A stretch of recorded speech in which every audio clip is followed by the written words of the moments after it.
Taiwan is consistently ranked as one of the most free press environments in Asia. What can you tell us about this year's ranking? Taiwan global ranking in index went up by 3 places, securing its position as the East Asia leader of press freedom and second in Asia Pacific just after New Zealand. However, when we go more in depth for the index analysis this year, we see that the overall score had only improved slightly by less than 1 point. In social indicator, Taiwan has grown by 4 points, which is quite significant. We see this as the raise in public trust in the media. At the same time, we also see that the political indicator has declined quite significantly by 2 points, which is related to the fact that we see the growing pressure from the political figures, government on some of the media outlets, but also the political fights in the parliament that leads to the limitation of the public funding for the public broadcasters inside of Taiwan. So, public media is one of the most trusted, but as you mentioned, they are also potentially vulnerable to political interference. How do we strike a balance with this?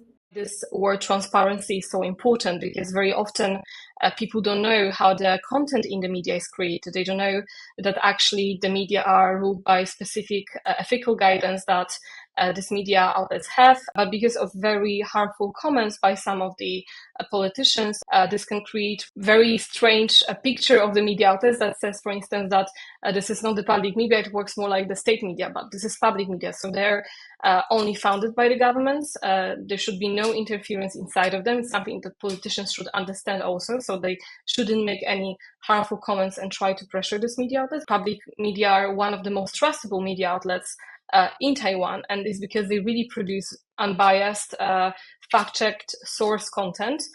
By cutting the funds for them, they really have limitation and they have a huge struggle to continue doing this work because they don't have enough financial sustainability to basically continue this work. Speaking of government funded media outlets, some of the US's biggest worldwide media initiatives, like Voice of America and Radio Free Asia, have been defunded or effectively shut down in the second Trump administration. What does this mean for the rest of the world? For Asia Pacific region, there's no other actor as important as the United States, which opens the door for the countries such as China, for instance, to literally share its propaganda, trying to make deals with these media outlets that still remain in the region. Hope that democracies, especially in the region, will wake up and they understand that without supporting these media outlets on the ground, not only VOA, RFA, but also supporting or journalists from RFA, VOA that are left alone in this situation. And I'm thinking here about democracy such as Japan, Korea, New Zealand, Australia, but also the countries such as Taiwan. And I think Taiwan could also play a role in it. We saw a small movement after Hong Kong when some media outlets started to operate from within Taiwan. But I think Taiwan should really open more doors via asylum legislations for them to come here to report from here and make it easier for them to continue the work when it's very difficult for them in Asia to keep doing this work because very often they cannot stay in the places they used to work before due to these restrictions, pressure, violence even.